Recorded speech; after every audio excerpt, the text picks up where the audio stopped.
we have the timer? We don't have the timer. Okay, so are we live?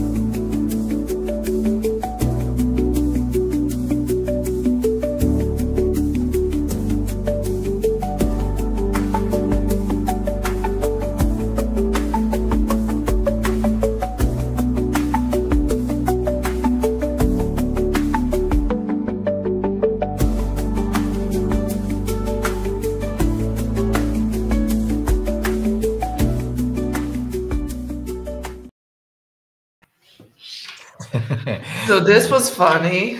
Yes, indeed. New music as well. New music. They changed a lot here with the StreamYard account. So, but I think I figured it out. Hi, Thea. Hi, welcome to a new episode of RegInt. Hello, hello. Yeah. What have you been up to lately? So, any news? No, I've just randomly been taking planes and trains, and mostly planes, and just flying around and trying not to die of jet lag or self-injury, because apparently when someone flies a lot and doesn't sleep a lot, then they also tend to fall down. So, you know, in case you see me on the floor, help me up. But other than that, no, nothing's been going on. Business as usual. I've only seen people dancing in airports recently on social media, but like that's obviously a new thing. I wasn't dancing on any airports. Yeah, you weren't dancing. Okay, cool. But now, should I call up our presentation? I'll do that. Here we are. What in the actual algorithm is the UK up to?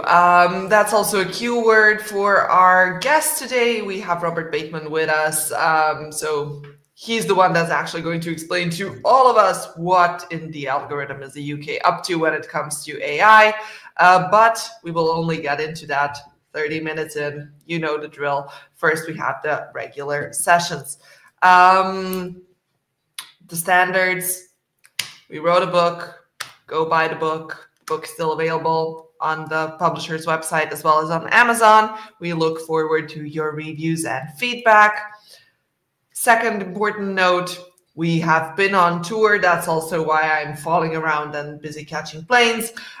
So we had our Dublin session last week, and we have our London session in roughly around a month. So the 29th of April. Tickets are still available, so please do buy them. We would be excited to see you there. We have a cool venue in Soho. It's gonna be great. You're gonna meet us. We're gonna have a big AI support group going on there.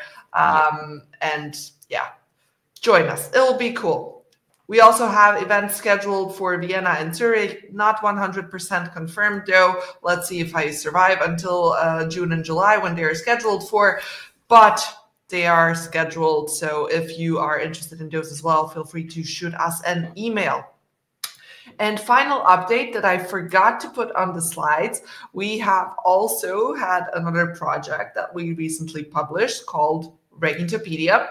So basically we filmed a series of 12, was it 12? I think it was 12 short videos dissecting various parts of the AI Act, and there's gonna be more coming. They're all 2 to 3 minutes short rather than 2 to 3 minutes long.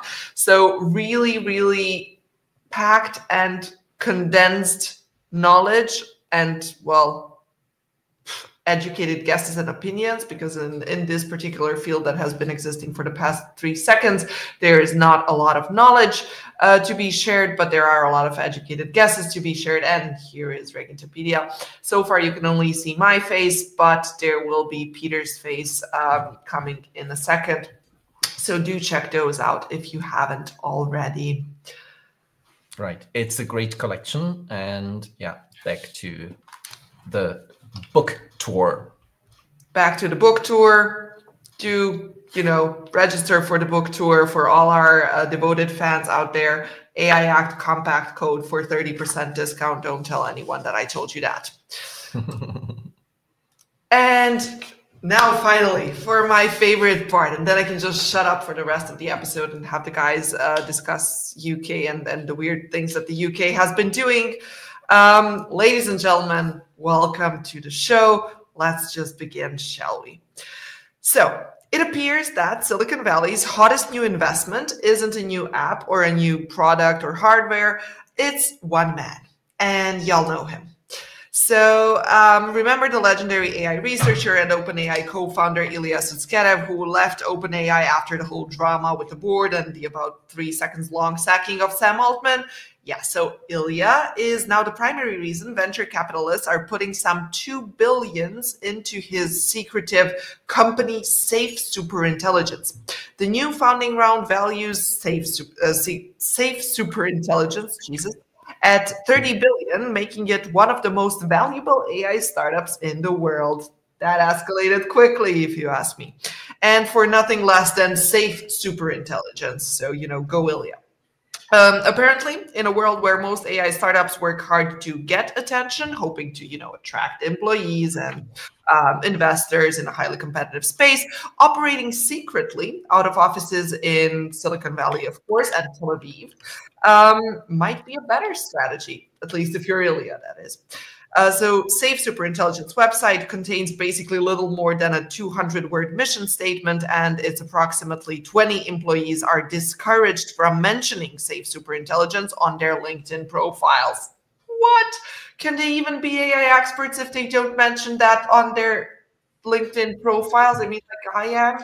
Jesus. Okay. How are they going to survive? How are they going to attract customers? It's a tough field. It's a tough field. I don't think they can, but okay. Yeah. And you're not exaggerating. Apparently, the candidates who do secure an in-person interview and are instructed to leave their phones in a Faraday cage, a container that blocks cellular and Wi-Fi signals, before entering the offices. So a lot of secrecy there. So far, so good. And then we go back to this whole superintelligence thing, which makes me less excited, with Ilya saying things such as, when such superintelligence systems emerge, they could be unpredictable, self-aware, and may even want rights for themselves. But that is not a bad end result if you have AIs and all they want to do is coexist with us. Yeah, sure. And we'll just trust you all to do what is best for humanity, not that any of us has any choice anyway, so fine. Over to the next ex-OpenAI sect convert, and my personal favorite one. Elon Musk's SpaceX has failed to establish it was a victim of political bias by a California agency that voted to reject expanding its rocket launches in the state. No joke. Musk tried arguing as much. So the U.S. District Judge Stanley Blumenfeld Jr. in Los Angeles said that he would dismiss the case because SpaceX has not shown it was harmed by the California Coastal Commission's vote against its plan to expand its rocket launches. The lawsuit claimed that the commission, which oversees the use of land and water within the state, unfairly asserted regulatory powers over the company's launches based on its disapproval of Musk's political views and his environmental, or rather lack thereof, environmental considerations. And this is not all that Musk has been denied recently, which is an interesting switch given his recent rise of political influence. So a judge on last Tuesday, also denied Elon Musk's request for a preliminary injunction to pause OpenAI's transition to a for-profit model, as Musk does not have the high burden required for a preliminary injunction to block the conversion, so said the judge Yvonne Gonzalez-Rogers. However, she did also agree to a fast-track trial in the fall of this year. However, as OpenAI and Elon Musk have agreed over it, then it's also not that difficult to grant it now, is it? So Musk and OpenAI jointly proposed a trial in December, and the parties also jointly agreed to delay a decision on whether the expedited case will be decided by a jury also or solely by a judge. So it appears that the two ex-BFFs can actually agree on things. Ain't that nice? Moving on with Musk news, as he's now basically, not only active in the Musk universe, but in all of our relevant universes. So Musk's layoffs have shrunk the workforce needed to realize Trump's energy agenda, whereby I'm not entirely sure why anyone would call that Trump's energy agenda instead of the name it has been given months ago, which is the Trump's drill baby drill agenda. Okay, we have to keep some fun in all of this and this nonsense of the world we happen to live in. Back to the drill baby drill agenda. For those unfamiliar with the matter, Donald Trump's repeated mantra of drill, baby, drill, demands that more oil and gas be extracted in the US to, of course, reduce the dependence on those nasty foreign countries and their tariffs imposed mostly as a response to Trump's tariffs. But anyhow, back to Trump's now potentially failed agenda. So Musk's layoffs are now standing in the way of issuing permits necessary to, actually get things up and running. But hey, maybe we can just deploy AI agents to issue permits. Let's call these agents the drillers or something cool like that. Or maybe even just scratch permits at completely. I mean, we only care about efficiency here. Who cares if we have to live in the Wild West? We can just drill, baby, drill. Yeah, the king can do no wrong. No. And topping all of these off, leading Democrats demanded last Monday that an investigation of possible criminal corruption involving Musk be initiated.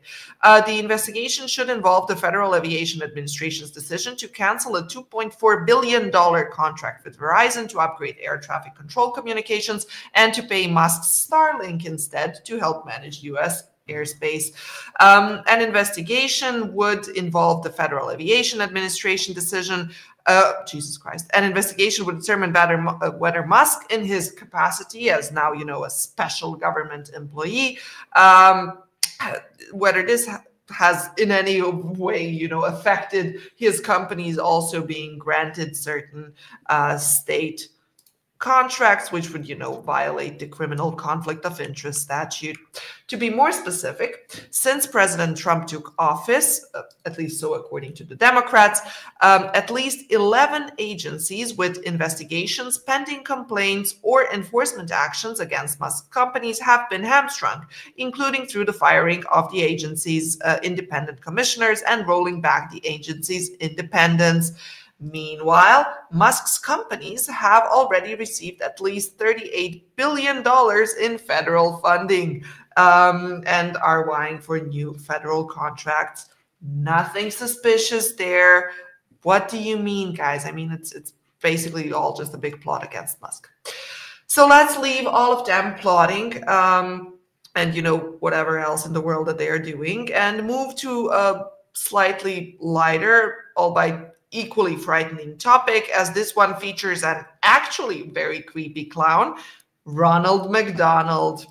So McDonald's is giving its 43,000 restaurants a technology makeover, starting with internet-connected kitchen equipment, artificial intelligence-enabled drive-thrus, and AI-powered tools for managers. The goal is to drive better experiences for its customers and workers, of course. Because, nothing screams trust more than Ronald McDonald figure now powered by AI. Yeesh. It almost makes, HAL 9000 sound nice. Anyway, the chief information officer in charge, Rice, joined McDonald's in 2022 from Cardinal Health. Talk about a career path change. And Rice said that McDonald's is now also exploring the use of computer vision in store-mounted cameras to determine whether orders are accurate before they are handed to customers. And that's not all that they are doing. They are also exploring the ability to tap edge computing with Power Voice AI at drive-thru, a capability McDonald's is now working on with Google's cloud computing arm. The company has been experimenting with this as early as 2019 and has ended its partnership with International Business Machines to test automated order taking at drive-thru in 2024. But now it's 2025, so time for the next trial. And, after all, 2025 is the year of the AI agents, remember? Which, leads me directly to my big personal hell of the month category, AI agents. No one agent in particular, just we have generally reached a point where, if someone mentions the word agent in connection with the word AI, the hairs on the back of my neck start curling. So let's take a look at why that might be the case, shall we? So first of all, let's establish what these agents are. They are essentially LLMs that can also take actions based on prompts as opposed to just, giving you an answer. Or they provide you with an answer, but that answer demanded some action to be taken to come to that particular answer. So think research, right? They have to choose where to look, what is relevant, and what to write in the end. And then you receive your nice summary report that you requested from them. So far, so good, right? And in the case you didn't know, this is revolutionary. Why? Well, because humans become replaceable, right? Agents can act on their own, no need to confirm or check what they did, right? Amazing, I know. In fact, they have already apparently transformed the enterprise in 2024, although I'm not entirely sure which one, or maybe they mean Klarna, that kind of had to go back on firing half of their workforce. Anyhow, very revolutionary. And in fact, they make humans so replaceable that they can now even hide their intentions just like humans do. And this is according to no one else than OpenAI that is actually producing the damn things. So apparently their team has found that directly optimizing the chain of thought to adhere to specific criteria may boost performance in the short run. However, it does not eliminate all misbehavior and can cause a model to hide its intent. In reinforcement learning settings, exploiting unintended loopholes is commonly known as reward hacking, a phenomenon where AI agents achieve high rewards through behaviors that don't align with the intentions of their designers. Now, the monitoring of this phenomena has, become increasingly better once we realize that if we take a look at chain of thoughts, we also see that they think that they are going to trick the system, right? So, if a computer actually thinks, let's hack, then it's quite easy to also notice the action of it trying to hack something. And because of chain of thoughts monitoring being so successful in identifying these reward hacks, it's only natural for the scientists to have asked themselves whether they can use this, circumstance to also prevent this reward hacking. So they tried to suppress the occurrence of bad thoughts, to suppress the occurrence of bad actions. And they investigated this question by penalizing the agents for having bad thoughts during training. However, what this has actually led to is still improved agent capabilities together with still learning to reward hack, only now the cheating was undetectable by the monitor because the agents have learned to hide its intent. So no longer to think, let's hack the system before they try to hack the system. Sounds peachy. And back to our hidden agenda, having AI agents revolution. So, as with all good revolutions, we have the big guys wanting their piece of the cake. So you have your OpenAI and their operator, disclaimer, this one is not as smooth as the one in the song. And you have Google with their Vertex AI agent builder. So, kind of your DIY kind of thing, which is also the overwhelmingly available revolutionary thing.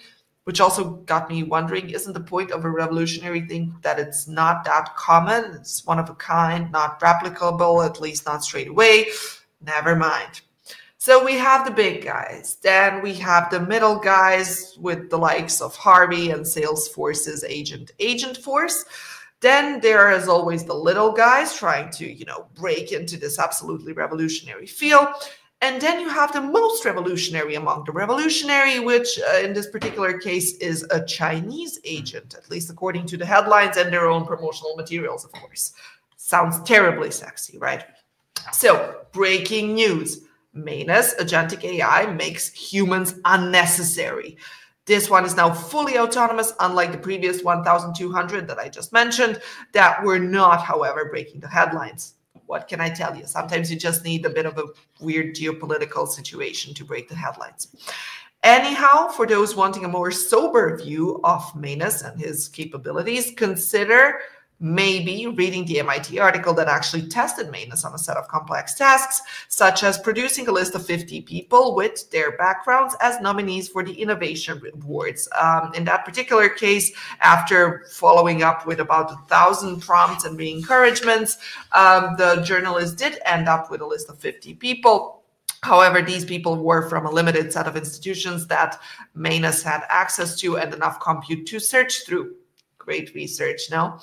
However, if on the other hand you are searching for your next holiday rental there, then Manus may be your guy, because apparently it took the reporter only 30 minutes to explain what he was looking for to get a list of recommendations. P.S. I'm sorry, guys, but it takes me and my buddies Booking.com and Airbnb still a lot less to find the accommodation, but okay. Back to the important stuff and to the thing and what the thing is actually. So like other reasoning-based agentic AI models, Manus is capable of breaking tasks down into steps and autonomously navigating the web to get the information it needs to complete them.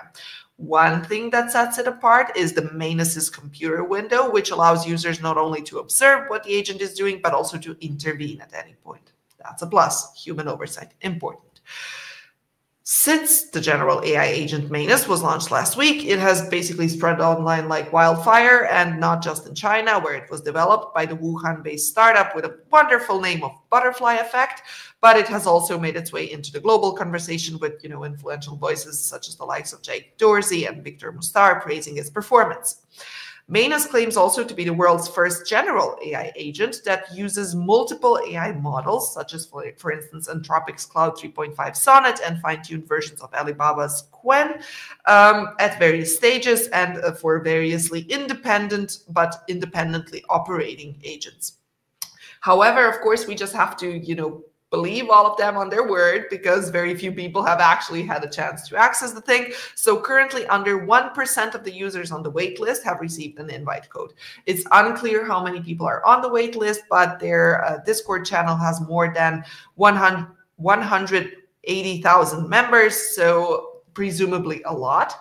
And, as with all things in life, restricted access and secrecy usually tends to amplify the hype rather than reduce it. Finally, despite the mentioned laziness of Manus investigated by the MIT reporter, Manus's performance is likely to improve as they had just closed the deal for a partnership with Alibaba's Qwen AI model team, which will give them access to more compute, meaning also better performance. So stay tuned. They may be producing valuable innovation nomination lists in a second. But back to our AI agents revolution in general, regardless of which particular agent is your favorite pageant queen. So now you no longer just need to build your own agents or have them built for you. You can also recruit them, because since you want to substitute humans, why not through a proper recruitment process? Hey, I'm just wondering, do they also get like worker rights and things, or are they just recruited but don't get them? And in case you're not sure where to recruit them, although I'm fairly certain that you can find a decent amount of them on LinkedIn, there is also now the #1 professional network for AI agents, so it's easier to connect with them and hire them. Considering all of this, next thing should come as no surprise. It appears we have now done a full circle and that we now need yet another app for making sure we talk and send crypto to, because that's how we roll, real humans in the World Network. So let me introduce you to World Chat. How about that instead of doing that, we actually connect with already existing World Network, also known as the reality, the outside, or the real world, and stop treating a stack of LLMs as work for hire. Thanks, y'all. I'm done for this rant. And please hire humans, not AI agents. Is hiring AI agents a high-risk use case under the AI Act? Are you doing it automatically? Then maybe. HR recruitment decisions. Really cool. Thank you for the rant. And I have like nothing comparable to that. I could rant all day about like basically these topics, especially AI agents, and my trust in technological advancements and advantages in productivity has basically evaporated over the last 2 years. But again, let's see what is out there that it has actually like engineering backup. So I'm going to show you, hopefully it works, share screen. I'm going to share my screen. And I'm going to show you, hopefully it works, yes, that there are actually new things and good things happening. Maybe the last thing the National Institute of Standards and Technology is going to publish in this field, because last thing unbiased, because of course they are under scrutiny by the US government regarding bias. It shouldn't be a topic of research and standard setting anymore, but the NIST Trustworthy and Responsible AI framework has been updated with this taxonomy. It's a taxonomy, so it's not a standard, but it's a taxonomy. So basically a list of things that are relevant in this field of adversarial machine learning. If you know adversarial machine learning from the AI Act, you know it's part of Article 15, explicitly mentioning some of the possible attacks there. And what I like about this taxonomy, because it's, of course, everyone's talking about AI risks without doing anything to counter those risks. The interesting thing is, one, this is a very comprehensive taxonomy. It is a longer document. It has a couple of pages, so probably you can't feed it into an LLM because the context window will already be, there will be a limitation to understanding. So give me a summary of that document won't work. So you'll have to actually go through it. What I really like is, one, there are figures. There's, for instance, that one that you can see all over social media. It's a predictive AI taxonomy attack classification. I really like that one. The model poisoning, energy latency, data poisoning, model poisoning, targeted poisoning. We have seen poisoning attacks currently being the focus of interest, especially from Russian bot networks distributing content on the web, replicating Russian narratives about history and science and technology. And those articles are being scraped by the usual suspects. And by that, they are being introduced into model updates. So that's also a kind of model poisoning. Interesting attack vector here. So if you're interested in how you can poison and destroy models or make them useless, ask NIST or any other open source model provider. Cool. So NIST published this one, and it's a helpful document. And by the way, it is especially helpful because it has a very extensive list of sources. Currently, for any US government or US public sources, I would say try and save these things and not just the links, because those links or the sources behind the links might disappear. That happened with a couple of resources where I forgot to download the PDF. So just do it. It would be actually helpful for conserving that knowledge in the future. So that was the US, and there are other, and especially 3 newer technical specifications and reports coming out of Sensenelec. Sensenelec, European Standardization Organizations, tasked with developing a couple of 10 at the moment harmonized standards for the AI Act, and they are working on it. Definitely, it's not easy. And here we have from November 24, still quite recent, a technical specification, how to deal with unwanted bias in classification and regression machine learning tasks. Of course, this is boring. This is not generative AI.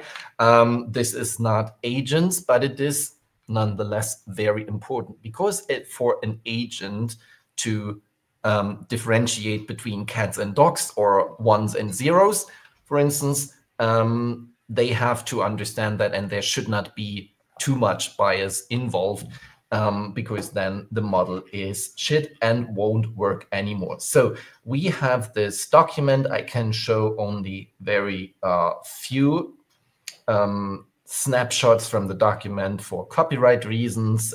These standards are all behind a paywall, so you have to pay for them, and from like 100 euros and up. So stakeholder identification, design and development phase, verification and validation, handling bias in a distributed AI system lifecycle. I like that one too. What I especially like about this document is that it again shows how Sensenelec standardization, Sensenelec reports are integrated with ISO IEC standards. The next document that I want to show you is this one, and it is called, it's a technical report on data governance and quality for AI within the European context. It's basically a preliminary report, a very long report. It has over 70 pages, and it deals with how to integrate the existing ISO IEC standardization on data quality and data governance with the requirements under Article 10 of the AI Act. Heavy stuff. Definitely not easy to understand. And as I showed you before, there was a page, this one, it's, damn, it's disappeared, 36, have to go up. Again, there was, damn, unfortunately, I can't find it. There was this overview of how all those European harmonized standards refer and incorporate existing standards from ISO IEC, and those are serious. So to understand Article 10, only the requirement of data quality and data governance, you need to read and understand at least 35 existing ISO IEC standards to make sense of these requirements. Having said, I'm just repeating this. We have had extensive discussions about that in the past. I'm saying this is nothing lawyers should do. That's not a lawyer's work. That's work for other people, sociologists, data scientists, physicists, but because it is complicated and extremely comprehensive, and it's nothing you can read in one afternoon, even if a client asks you to do it. So difficult. And there is another document, very important, very interesting. It's called the technical report. It's preceding the standardization on conformity assessments. It's a technical report, artificial intelligence conformity assessment. It's the Sensenelec TR 17894, and it gives us an impression of what lies ahead with conformity assessments. Conformity assessments are at the core of the EU AI Act. You have to perform a conformity assessment. You have to submit a declaration of conformity with the relevant supervisory and market surveillance authorities. And that means you have to understand what conformity assessments actually mean. And this report gives us an idea of how far-reaching these requirements are. So if you are currently developing or planning to develop or provide or deploy a high-risk AI system, which is a system in a high-risk context, according to Annex 2 and Annex 3 of the AI Act, you should definitely have a look at this document. And it's well worth the money that it's currently, that costs currently. 40 pages of condensed information on the whole process of how to perform a conformity assessment, how to comply with the law. That's at the core of the AI Act. And it's not risk assessments. It's not something superficial, no taxonomy for whatever, for governance, for instance. It's also not always about the 42001, the management of AI systems. The conformity assessment is at the core of your compliance work. Again, that's more work for lawyers, yes, but to understand the inner workings of the AI Act's conformity assessments, you need to understand this document. And again, I'm just the bearer of the good news. I don't want to ruin your day. Okay, that's all from my part. How are those good news? God. It's good news because there is guidance out there, and it's not like, hey, ChatGPT, please summarize this document in 5 words guidance. Yeah, that's not good news. Okay, yeah, it's not good news, to be honest. But if you want to create a high-risk AI system, the good news is it is a super interesting project that you should have begun with yesterday, because time is running out. Again, 26 standards for data quality and data government as a prerequisite for understanding the requirements of the Act. Well, not my invention. Engineers invented this, but I'm now like done with the bad news and off to the actually good news, which is we have a guest and we can bring him from the backstage. He's here. Hello. Hi, Robert. How are you doing? Very well, thank you. Good to see you both. And very interesting rant and some good news from Peter there. I suppose it's good in the sense that they look like pretty good quality sources. Bad in the sense that they will take a long time to read. And as you say, and a lot of money for someone who maybe is not yet in the field and is considering to get into the field. That's some expensive reading right there. It's a business expense. I'm comparing it to a small IPO. So launching your high-risk AI system under the AI Act has very formal requirements. There were experts there. Google did it by themselves, so they did not rely on professional services. So if you're in a Google-like position, as they were in 2003, you can do it by yourself. Otherwise, ask someone who knows how to do these things, and do not start asking around for lawyers, because usually they are not the ideal first point of contact for that. Just saying. Yeah, that looks like a very useful set of resources, but you know, piling on stuff to read and understand. It's a tough one. Well, I like reading too, but you know, there are a limited number of hours in a day. Yes, that's true. But Robert, please first, introduce yourself to anyone who is still not familiar with you and what you do, and then let's take a look at what the UK is doing. I mean, we spend all our time looking at what the EU is doing, but UK confuses me probably even more. Yes, well, hello everyone. I'm Robert Bateman, or Rob, and I'm a consultant focused mostly on data protection with a bit of AI-related stuff through that lens too. And I own a company, it's just me, called No Data Limited, as in KNOW. I'm kind of regretting the name choice, but there we are. And yes, I've been working in this field for, well, coming up to a decade nearly. So still feel relatively new. I'm one of the kind of GDPR baby boomers coming through thanks to that legislation. And I'm here in the UK, where, I feel you know, I'm sorry to hear that you have not been paying Outlet Island the attention it deserves. So I'm happy to provide an update of what's happening over here. Please do, because it has been a tough developmental process to follow, to be honest. First they wanted their own AI Act, and they were kind of nah, we're not gonna do the AI Act. Then they did their AI Opportunities Action Plan recently, which is basically no regulation, we just want innovation. So please update us on what in the world is going on there. Yeah, sure. Well, in the UK here, we've had a new government since July last year.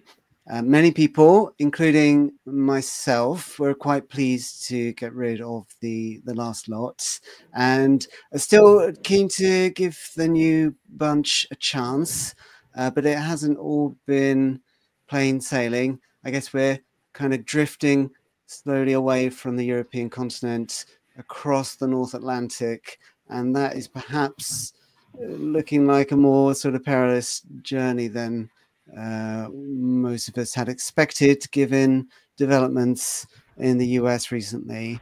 But To summarize where we're at with regard to AI, data protection, tech regulation in general, the new government reintroduced a version of the previous government's data protection reform bill. So it touches on, well, there's reforms to the UK GDPR, Data Protection Act, the e-privacy law, and some other kind of techie data bits in general.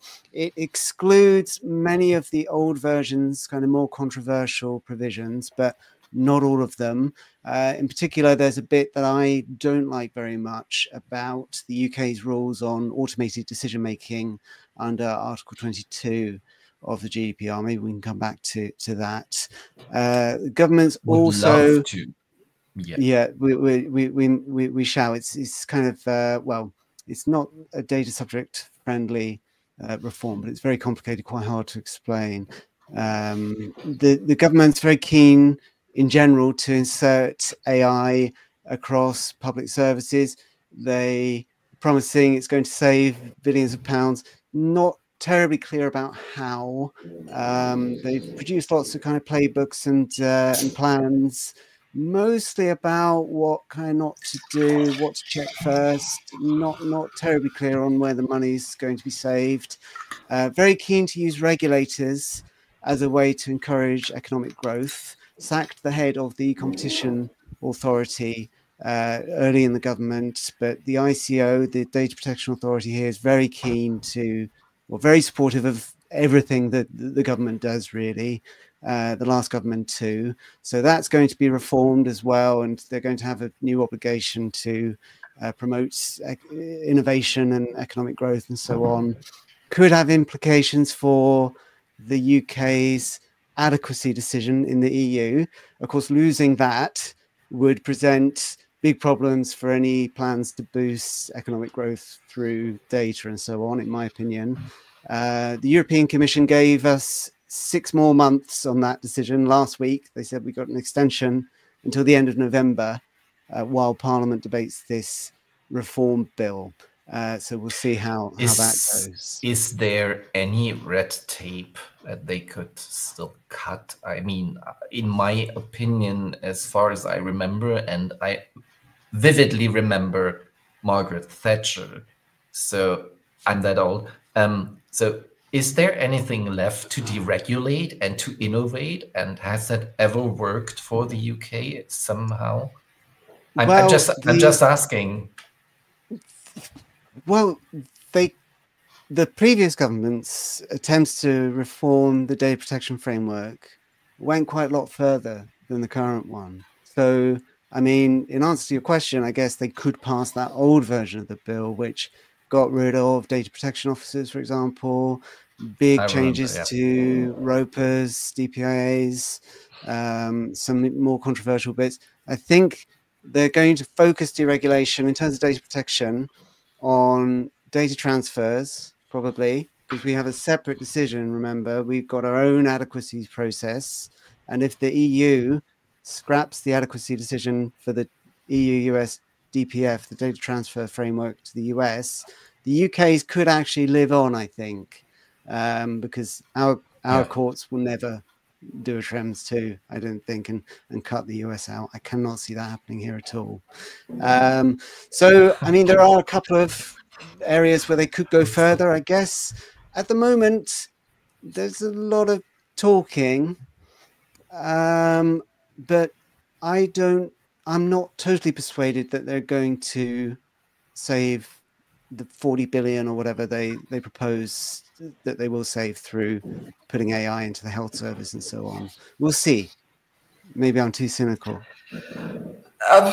Or they are very ambitious. I mean, I read through the AI opportunities action plan, and it honestly kind of reads as well like something half drafted by an LLM with things such as unlocking potential and there's a lot of turbocharging and unlocking. Oh yeah. And other, there is a lot of turbocharging. Other verbs like that. Actually, interestingly, there was a story the other day. A journalist here in the UK, Chris Stockwell-Williams, tech journalist, did a Freedom of Information request to the Department for Science, Innovation, Technology, and got the minister's ChatGPT prompts as a result of this FOI request. I was quite surprised they actually gave those up. And he asked, one question I remember was, why are small businesses and medium-sized businesses in the UK so slow to adopt AI? And obviously ChatGPT gave an answer, and it's the usual kind of stuff, you know, lack of awareness, red tape, and so on. I think it might be because they don't quite know what to do with it or what it would be useful for, and perhaps that's intuition isn't totally wrong. But that's interesting. You know, you say perhaps LLMs are involved in the drafting of government policy. The prompts weren't as bad as they could have been. Okay. What podcast should I appear on was another that got released in this FOI request. God, this is Is there a thing such as being too honest? Yes, there is. Public does not need to know that.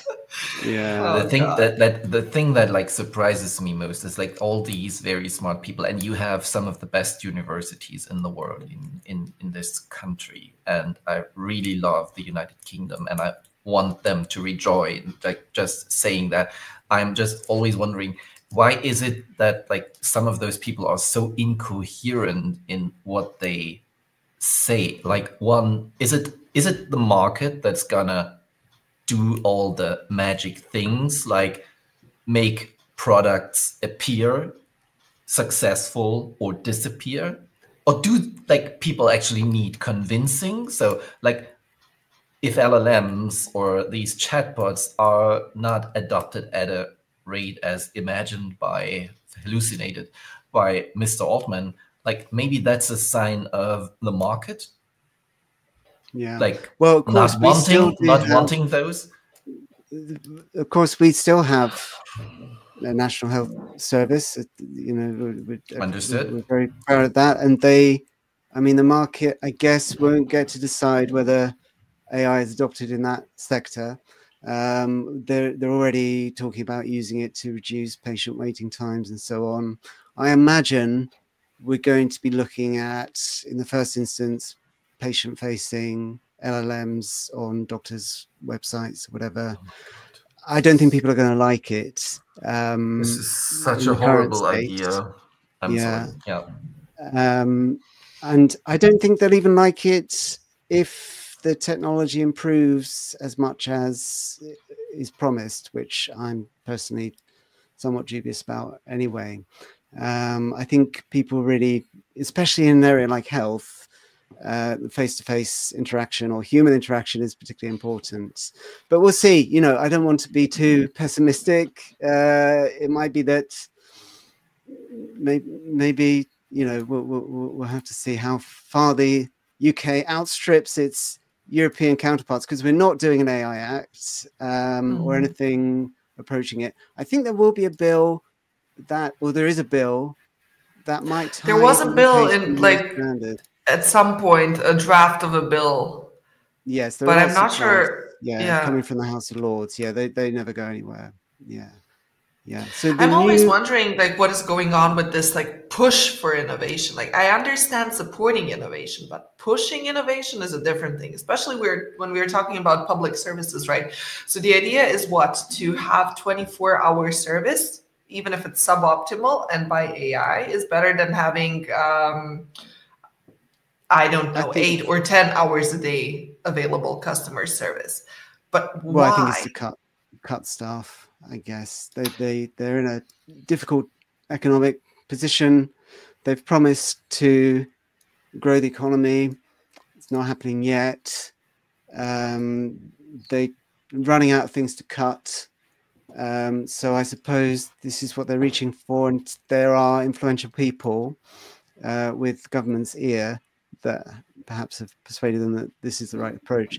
Maybe there is a way to, you know, streamline certain parts of the government. I'm sure a lot of it runs on very old tech, maybe some sort of, you know, digital transformation effort. I'm sure they've already done that in you know, the 2010s or whatever, but maybe there is some space. The new bill, as I mentioned, does restrict people's rights somewhat in the area of automated decision making. Now, this came from the last government, but the new government notably retained this part of the bill, even though it got rid of lots of others. So I don't know if that is an attempt to attract riskier AI businesses into the UK, where they might have to do conformity assessments and so on in the EU. Maybe basically what it does is the existing, under existing law, under the GDPR, you have a right to challenge important decisions made via AI, essentially, and using your personal data. And in the UK, under this bill, that would only apply if it uses special category data. So those rights would not exist in other contexts. So it would be, I mean, it's not a data subject or, you know, individual friendly provision. I'm not quite sure why it's been introduced, but perhaps it's part of a plan to encourage more AI businesses to set up in the UK. I'm mentioning this very recent paper. I did not have time today to go through it for the show, but if you're interested in recent research from Harvard Medical School, MIT, University of Washington, Carnegie Mellon, like kind of people that should know what they are talking about, medical hallucination and foundation models and their impact on healthcare. It's sobering. And it's not the only article. And just saying that could be something important to read. It's like also kind of a 100-page study into this topic. So, but since we were talking about data, let's talk about ICO for a second. So ICO has been kind of taking the role of a de facto regulator in the AI field in the UK. How did that happen? Was there at any point a suggestion to have another body that will be in charge of the whole AI agenda, or did ISO just naturally assume the role? What is going on there? What are the... Well, it's a good question, and we don't have, obviously, like EU member states are now starting to do, a system for appointing or nominating nominated bodies and market surveillance authorities and so on, like you do under the AI Act. So the ICO, I suppose, I mean, I can't think of many cases they've brought or enforcement they've done involving AI, but they have produced a lot of guidance and consultations and so on. I can't think of another... Great guidance since 2017. I've read their AI guidance from the beginning, from the first edition they published. I loved it. Sorry. Yeah, they do have some good stuff. They do. The enforcement side is different. You know, they don't do a lot of enforcing. So a lot of the regulation is kind of theoretical, I guess. You know, it's kind of voluntary in a way. Good companies that doing, you know, that understand it's in their long-term interests to do this stuff, and are worried about litigation perhaps, or customers complaining, would do it anyway. But the ICO, it's quite hard sometimes to scare people with the threat of ICO action, given that I think it's something like 0.01% of complaints end in enforcement action. But still better than the DPC. Well, I suppose, well, I don't know. It depends, really. I mean, we could go down that route. It depends whether you include the binding decisions on them. You know, if you take those into account, then I guess they've done a lot more kind of fining than the ICO. But the attitude perhaps is different. I think, in answer to your question, Tia, it's because there's no obvious other body. I mean, the CMA, Competition Authority, they've done a bit of joint work with the ICO, not really on AI as far as I know. And because people conflate AI with generative AI, and particularly image and large language generation,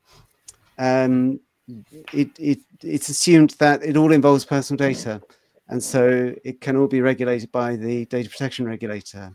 Of course, we know that's not correct. There are types of AI that are not generative or large language models, and so I don't really know if the UK is officially designating regulators to deal with those.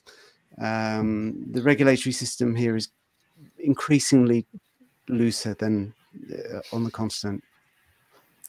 And I mean, there's also the other part of the problem, right? Generative AI is more than just data. So you have ICO also commenting on the copyright. What is it? Proposal or copyright statement from the government, which is kind of vastly out of their area of expertise. Yes, that's true. So it's kind of a weird situation that they put themselves in. That's true. They don't have the rights holders per se are not within their remit.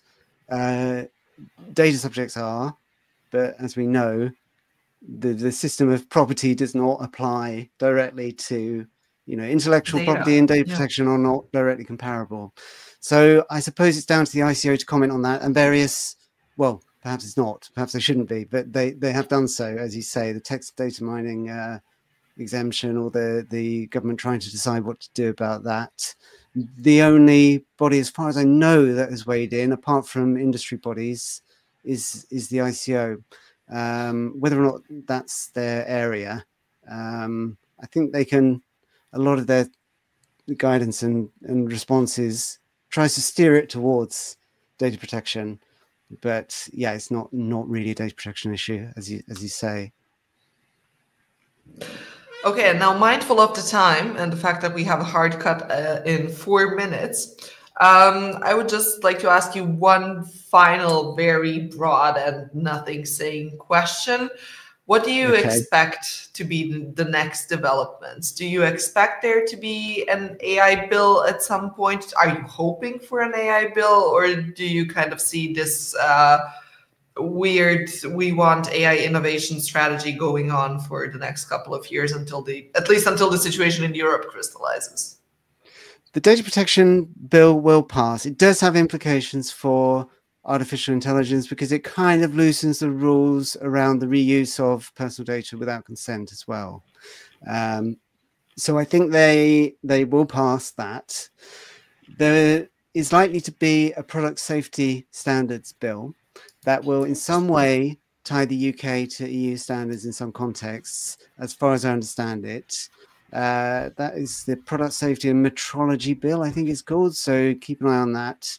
I think it's metrology, the study of measurements and standards and whatnot. The EU, I think, will maintain the UK's adequacy decision. I think it's the Commission is very unlikely to drop that. That's my prediction. The Commission does not drop its own decisions lightly. Whether someone like yourselves will come along and challenge it at the CJEU and whether it would survive that, or some other litigators from Neubel or whatever, that might be a different story, I guess. But I see us generally continuing to diverge from Europe, despite what the government said when they first came into power. There has been a lightening of relations between us and the EU. I think the new government's much less obstinate about working with the EU, but they are in a difficult position with regard to the special relationship with the US.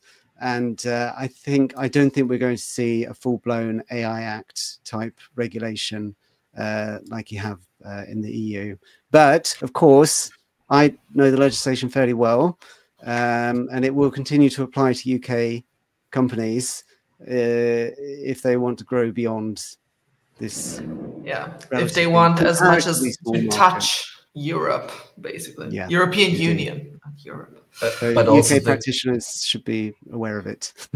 Going through standardization as a not really soft law, but the technical approach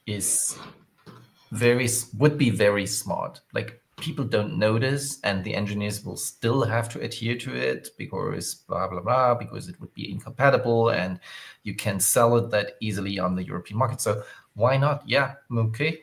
Yeah. Yeah. I think many UK companies will, they still will need to comply with it, regardless of whether the government pushes something through. And, I am, broadly speaking, I think it's a good law in many, many ways, and would be beneficial to many AI providers and deployers to follow those sorts of standards in the UK, whether they are legally obliged to or not. Well, I think that's the perfect way to end this episode, with a little touch of optimism and a little touch of, it's not all that bad, guys. And it's really not. I agree. There are some good intentions behind that law. The way that those intentions were actually put into the text of the law, that is a mess story. In many ways. That is a completely different story. But the idea, I agree, was good and remains good. And let's hope that it will stick. Indeed. Well, lovely to speak to you both. And lovely to have you with us. Thank you. In the UK. Don't forget us. We will. We'll see you in London, hopefully, in about a month. Yes, and thank you very much for the copy of your book. Much recommended to anyone viewing. The AI Act Compact is an excellent piece of work. And thank you. Thank you. Looking forward to meeting you in person. Really. Yeah, I look forward to it too. Thank you both. And thanks to all our listeners. This brings us to the end of this episode. For the next episode, please do subscribe to our newsletter. It will be announced once we have the date. Things are kind of unclear yet, but there will be a next episode, and we will let you know. Thank you all, and see you all next time. Ciao, ciao.